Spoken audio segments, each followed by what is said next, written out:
Quantos ancestrais seus você conheceu? O quanto você sabe do seu bisavô ou do seu tataravô? Cada indivíduo tem 2 pais, 4 avós, 8 bisavós, 16 trisavós e assim sucessivamente. Na verdade, você talvez desconsidere, mas quanto mais você retrocede ao passado de sua família, maior é o número de avós ancestrais que cada um de nós tivemos, inclusive onde partilhamos alguns desses ancestrais uns com os outros. Para a Bíblia, todos os povos descendem de 3 famílias, filhos de Noé, descritas em Gênesis 9, 18 a 19. Os filhos de Noé que saíram da arca foram Sem, Cã e Jafé. Cã é o pai de Canaã. Esses foram os 3 filhos de Noé, e a partir deles toda a terra foi povoada. Ao dizer que toda a terra foi povoada dos seus descendentes, não há dúvidas para o autor do texto de Gênesis de que eles eram os únicos sobreviventes da catástrofe e todos os seres humanos e civilizações existentes tinham uma origem comum. Bem-vindos ao canal Observatório 7, onde a teologia conversará com a ciência, arqueologia, história, antropologia, filosofia e arte para entender o capítulo 9 e 10 de Gênesis, popularmente conhecido como Tábua das Nações. Este vídeo é parte de uma série que deve ser assistida em ordem e terá uma continuidade, portanto, se inscreva, acione as notificações e examine nossas playlists para estes e outros assuntos. Complemente seu conhecimento com a bibliografia abaixo do título e lembre que as imagens que usaremos são meramente ilustrativas e usadas fora de seu contexto original, a não ser quando legendadas e especificadas. Para interpretarmos a tabela das nações de Gênesis 9 e 10, precisamos nos colocar no lugar do autor deste texto para entender o que ele queria dizer. Moisés queria mostrar a seu povo que estava por formar uma nova nação quem eram os países que lhes seriam vizinhos e por isso cada povo foi conectado com um dos netos ou bisnetos de Noé. Moisés estava mostrando que todos os povos tiveram sua chance de servir a Deus, tendo participado da aliança de Deus com Noé. Mas agora Israel estava sendo chamado para, onde seus irmãos haviam fracassado, serem luz e canal de bênçãos a todos aqueles povos. Em outras palavras, os nomes dos filhos e netos de Noé, descritos em Gênesis 9 e 10, são os nomes dos povos e países que existiam no mapa mundial conhecido por Moisés na sua época. O fato destes nomes serem tribais não quer dizer que seus ancestrais fundadores não foram indivíduos reais, como por exemplo Jacó, chamado de Israel, e que deu nome ao povo que dele descendeu. Cada um deles, como Assur, Elão, Javã, Cuxi ou Sabá, também são nomes de países do mundo antigo. Entretanto, isso também quer dizer que não era o propósito de Moisés, ou mesmo não havia possibilidade, e muito menos necessidade, de Moisés descrever todas as tribos e povos do mundo. Moisés estava descrevendo apenas os povos conhecidos por ele, situados no Mediterrâneo, no Crescente Fértil, e das fronteiras do sul do Egito até as margens do Mar Negro, que era o pedaço geográfico conhecido por eles. De forma que os mundos inacessíveis que ficavam além da África Central, além das montanhas e florestas da Ásia Sul e Oriental, no extremo norte gelado da Eurásia ou nas desconhecidas Oceania e Américas, continham tribos que, obviamente, não foram mencionadas na tabela das nações dos filhos de Noé, pois os leitores originais de Gênesis nem seriam capazes de compreender quem eram tais povos e onde ficavam tais lugares. Há também uma série de nomes de tribos, algumas de cidades perdidas, outras de povos esquecidos, que hoje, infelizmente, desconhecemos. Há lugares que foram colonizados por algumas tribos e simplesmente tiveram seus nomes mudados por outras tribos invasoras posteriores. Estes nomes eram conhecidos nos dias de Moisés, mas se perderam ao longo do tempo. Uma péssima interpretação bíblica seria, por exemplo, tentar associar tais nomes aleatoriamente com os nomes de povos modernos, apenas pela semelhança fonética entre eles. Um exemplo desse tipo de erro é uma associação que vários intérpretes e teólogos fizeram entre os sineus, descritos como sendo filhos de Canaã, com os chineses, porque Cláudio Ptolomeu chamou a China de terra de Sin. Ainda que assim o fosse, precisaríamos de uma explicação muito boa para entender como cananeus se tornaram em chineses. E acho tal explicação não faria nenhum sentido, nem bíblico, nem genético e muito menos histórico. O ideal é sempre ver o que a própria Bíblia descreve sobre aqueles nomes. E vemos em Êxodo e Números que a terra de Sim, por exemplo, é o deserto associado com Sinai, à semelhança com nomes orientais como Sri Lanka, Sião, na antiga Tailândia, ou Sino, referindo-se com o prefixo de chinês, é apenas uma coincidência fonética. Neste caso, os sineus foram meramente uma das muitas tribos de cananeus que provavelmente estavam vivendo ao sul de Canaã, indo para o deserto que ganhou o nome de Sinai. E, como tantos outros povos, desapareceram ou foram extintos ou absorvidos por outras tribos posteriores. O desaparecimento de uma linhagem ou civilização é extremamente comum e vemos isso na história secular com muitos outros povos, tais como os sumérios, os próprios acadianos e, inclusive, os cananeus. Ao ler o texto, também esquecemos que o período de tempo entre Noé e os eventos da Torre de Babel é realmente desconhecido. E o fato dos povos terem se dividido em Babel não quer dizer que viviam exatamente todos juntos naquele lugar e se dividiram apenas a partir daquele momento da torre. Segundo a Bíblia, a grande divisão de povos ocorreu realmente no evento Babel, mas o próprio texto bíblico nos informa que o princípio do reino de Nimrod foi Babel, mas que ele já tinha outras cidades coligadas, como Acade, Calné, Ereque, inclusive Nínive, que depois foi tomada pelos assírios. Nada impede que outros patriarcas tenham fundado suas próprias cidades, além das cidades fundadas por Nimrod. E nada impede que isso tenha acontecido em outros territórios, inclusive fora da Mesopotâmia. Quando observamos a pré-história do Antigo Oriente Próximo, vemos que haviam sítios arqueológicos em lugares como Jericó, Egito, Irã e Turquia. Se antes de Babel temos evidência destas outras cidades, citadas pelo próprio texto, nada impede que outras tribos e famílias também tenham tentado a sorte em outros lugares, como por exemplo na Índia, depois na China. Inclusive tribos nômades de caçadores e de criadores de animais tenham se afastado mais ainda, avançando para novas regiões selvagens, até algumas tribos se tornarem totalmente isoladas em outras geografias, em outras ilhas e até em outros continentes. A arqueologia confirma que as mais antigas cidades construídas pelo homem foram encontradas na Turquia, onde a família de Noé desceu do Monte Ararat. E depois, as mais antigas cidades são encontradas no Crescente Fértil, com ênfase na Suméria, tal como diz o texto bíblico.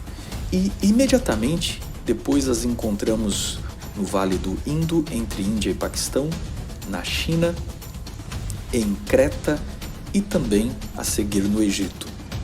Ainda uma outra forma de rastrear as rotas de dispersão humana é a genética, pois podemos estudar as populações atuais e até alguns restos humanos antigos que ainda disponham DNA. Os haplogrupos são características genéticas que podem ser imaginados como grandes ramos da árvore genealógica do Homo sapiens. Cada haplogrupo apresenta pessoas cujo perfil genético é semelhante e que partilham um ancestral comum. O interessante é que nem sempre nossa aparência física denuncia esta herança genética que pode estar oculta em nossas células. Então, ignore as semelhanças e diferenças físicas. Estes ramos de haplogrupos são nomeados pelos cientistas por letras e mostram como os grupos populacionais se moveram na Terra e normalmente podemos os associar a geografias e etnias típicas de uma determinada região. Por exemplo, R é o haplogrupo comum na Europa, Sul Asiático e Ásia Central. G é o haplogrupo do Cáucaso, Europa, Sul Asiático, Ásia Central, Norte da África. J está presente no Oriente Médio, Norte, Chifre da África, Cáucaso, Sul da Europa. T está presente no Chifre da África, no Sul Asiático e no Sul da Europa. O haplogrupo E está principalmente na África e um pedaço do Oriente Médio. O haplogrupo Q é encontrado nas Américas, na Ásia Central e na Sibéria. E quando seguimos as rotas genéticas, retrocedendo até o ponto de origem da dispersão dos haplogrupos basais, chegamos ao Oriente Médio como centro de dispersão humana. O mesmo lugar onde encontramos as vilas e cidades mais antigas da história humana. Mas é claro que, além da civilização, devemos considerar que outras famílias, antes ou depois de Babel, se dispersaram sem nunca formar civilizações. E, isolando-se como tribos, geraram novas famílias linguísticas, inclusive novas famílias genéticas e novas características físicas muito marcantes. Para que a humanidade variasse anatomicamente, criando tantas formas diferentes de cabelo, lábios, olhos e tantas cores diferentes de pele, foram necessários alguns fatores. Primeiro, devemos entender que, assim como os animais, o homem também produz variedade, despertando genes e acionando características diferentes que estão programadas em seu código genético. Segundo, precisamos compreender que pressões do meio ambiente favorecem alguns indivíduos que têm determinadas características que se tornam vantagens para sua sobrevivência em alguma situação. E terceiro, devemos lembrar que conforme algumas características se tornam vantagens e alguns indivíduos prosperam mais que outros, eles tendem a transmitir para mais gerações essas características até que elas sejam dominantes na população. Quarto, quanto mais um indivíduo da mesma característica cruza com outros semelhantes, mais esta característica tende a intensificar e se tornar relevante nas próximas gerações. Você já deve ter ouvido falar que os povos de regiões frias e de pouco sol, que tendem a ter a pele mais clara, e em regiões mais ensolaradas, tendem a ter a pele mais escura. Então você já se questionou por que pessoas de pele escura não mudam a cor da pele ao irem morar em regiões mais frias, ou vice-versa. A questão é que o indivíduo não muda, o que muda é a população à medida que o sucesso seleciona indivíduos com aquela característica. Um outro detalhe é que na época atual nós já não estamos tão expostos ao clima como em épocas mais primitivas, porque hoje temos mais recursos, roupas, proteções, de forma que aquilo que no passado era uma vantagem pode ser simplesmente irrelevante hoje em dia. Bem, isso já revela um dos maiores segredos, ou seja, para criar tanta variedade humana, tão diferente uns dos outros, teria sido necessário pequenas populações muito limitadas geneticamente e que tenham rapidamente se isolado, até que linhas isoladas se tornaram populações maiores com determinadas características físicas ressaltadas e distintas umas das outras. Algumas dessas características simplesmente surgem por mutação, como por exemplo no caso dos habitantes das Ilhas Salomão que têm cabelos loiros, mas o gene que produz esta cor de loiro não tem absolutamente nenhuma relação com o gene do loiro entre os povos europeus. Pequenas populações, isolamento e reafirmação de características genéticas é exatamente o que esperaríamos achar na história humana numa terra onde um pequeno grupo de humanos recomeçou a civilização após uma catástrofe, dando origem a pequenos grupos que se dispersaram pelo globo. O isolamento geográfico também ajudou a diversificar idiomas e dialetos, e isso também é exatamente o que esperaríamos encontrar caso a civilização tenha se dividido a partir de um ponto comum. Outro erro que alguns cometem no estudo das origens é esquecer que os povos mudam de idioma. Pense, por exemplo, em nações africanas que hoje falam inglês e assumiram o idioma de seus colonizadores. O mesmo fenômeno ocorreu no passado. Na Bíblia, os filhos de Et, ou os hititas, como os conhecemos na história, eram povos de origem camita, de um idioma, portanto, camita. Mas, ao estudarmos a civilização dos hititas, percebemos que eles assimilaram o idioma indo-europeu, o que significa que em algum momento foram invadidos ou assimilados por algum povo indo-europeu. O mesmo ocorreu com os povos da Média, que, embora semitas, sempre viveram entre jafenitas ou povos indo-iranianos e indo-europeus e não falavam um idioma semita. Outro exemplo interessante são os próprios sumérios. Nós realmente não sabemos qual é a origem étnica dos sumérios, pois o seu idioma não se encaixa em nenhum tronco de idiomas conhecidos. Também é um erro pensar, pelo fato de Abraão morar em Ur, cidade suméria, que ele era sumério, ou que os sumérios eram semitas. Uma coisa realmente não tem nada a ver com a outra. Assim, se você sair na sua cidade, nas ruas, encontrará estrangeiros vivendo ali. Isso não quer dizer que eles são da mesma origem dos cidadãos locais. Esquecemos também que a própria Suméria foi dominada por semitas que chamamos de acadianos, que falavam o idioma semita e que eram formados por uma variedade de tribos diferentes. Uma língua também nasce e evolui. O que podemos ver na língua portuguesa, por exemplo, que é um ramo das línguas latinas, enquanto o próprio latim é um ramo dos idiomas indo-europeus. O mesmo ocorreu com qualquer outro idioma, como por exemplo o hebraico, que nem sempre existiu, mas trata-se da evolução das línguas semíticas. Se voltássemos aos dias de Jacó, encontraríamos sua família falando exatamente o mesmo idioma semita dos cananeus.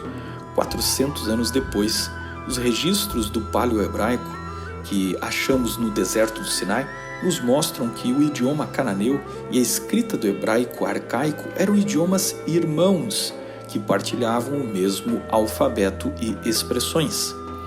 Com o tempo, o hebraico foi evoluindo como idioma à medida que a identidade nacional dos judeus foi se fortalecendo e os povos cananeus foram desaparecendo, até chegar ao ponto que o hebraico moderno, que é bem diferente do paleo-hebraico dos dias de Moisés. Espero com isso que você tenha percebido o quão complexo o estudo de uma civilização antiga pode ser. E você já deve estar percebendo também que simplesmente não existe um povo de uma linhagem supostamente pura, derivada exclusivamente de um único patriarca específico mencionado na tabela das nações. Todos os povos se misturaram. Pense, por exemplo, com quem os 12 filhos de Jacó se casaram para dar origem às 12 tribos de Israel. Sabemos que José, o pai das tribos de Efraim e Manassés, casou-se com uma egípcia. Sabemos que Judá, o pai dos judeus, teve filhos com Tamar, uma cananeia. E, obviamente, os demais filhos de Jacó também casaram quase com certeza com esposas cananeias. Raabe era cananita, Rute era moabita e ambas eram esposas de ancestrais da casa do rei Davi. Ou seja, mesmo entre judeus, as linhagens de semitas e camitas estão misturadas.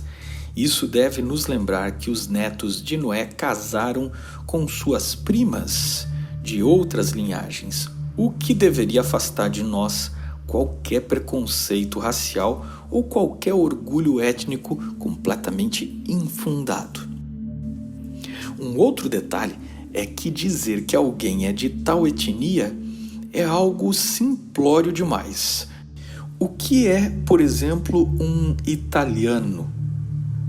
Alguém que nasceu na Península Itálica, mas pense historicamente em quantos povos diferentes passaram por lá e deixaram os seus genes nas populações que formaram os atuais italianos. E Portugal? Qual é a origem, por exemplo, dos portugueses? A resposta para esta pergunta contempla vários séculos de história. Há um povo pré-histórico original na Península Ibérica, depois temos os celtas, que se mesclaram a estes, temos então colonos cartaginenses, portanto os semitas fenícios ou cananeus, que lá se estabeleceram. Temos ainda a invasão romana e, mais tarde, a seguir, os germânicos que vieram com povos bárbaros após a queda do Império Romano, inclusive um período de ocupação árabe. Cada um destes deixou seus genes, traços de seu idioma, artes culturais e construíram o que chamamos de portugueses. A construção de muitos tijolos genéticos e culturais. Ler a Tábua de Nações de Gênesis e querer identificar nações modernas é um risco anacrônico enorme de jogar no lixo milhares de anos de história onde muita coisa ocorreu de lá para cá. Mas então, quem eram as tribos originais descritas por Moisés como ancestrais das nações de sua época? As 3 linhagens conservam ainda muitos traços genéticos, étnicos e culturais com os quais podemos reconhecê-las. Os filhos de Jafé são Gomer, Magog, Madai, Javã, Tubal, Meseque e Tiras. Os filhos de Gomer são Askenaz, Rifate e Togarma. E os filhos de Javã são Elissá, Tarsis, Quitim, Dodanim. Por estes foram repartidas as ilhas dos gentios nas suas terras, cada qual segundo sua língua, segundo sua família, entre as suas nações. Gênesis 10, 2-5. Jafé e seus muitos filhos foram para a Eurásia.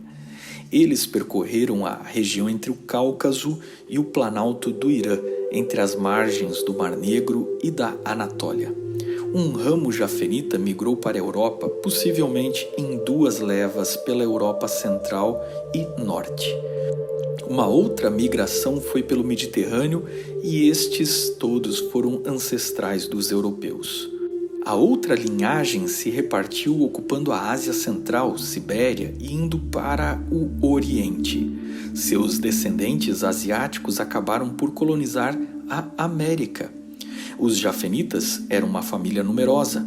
Alguns foram caçadores nômades, outros se tornaram grandes agricultores, mas se destacaram por descobrir as primeiras tecnologias como a roda, a metalurgia e a domesticação do gado de leite e dos cavalos. Suas civilizações foram de construtores, pensadores, inventores, mas principalmente de guerreiros conquistadores de outros povos. Os filhos de Jafé dominariam a política e os grandes impérios do mundo. Em geral, os jafenitas reformaram a religião recebida de camitas ou dos semitas e a transformaram de acordo com o seu estilo de vida. Costumeiramente, eles foram mais proeminentes na filosofia e na ciência. No entanto, seus sistemas religiosos focaram muito nos antepassados, pois seu raciocínio sempre girou no princípio de valores que podemos chamar de honra e vergonha. Sua mentalidade pragmática buscou a vida virtuosa e o bem comum, dando status e segmentação de classe aos que conquistassem maior honra.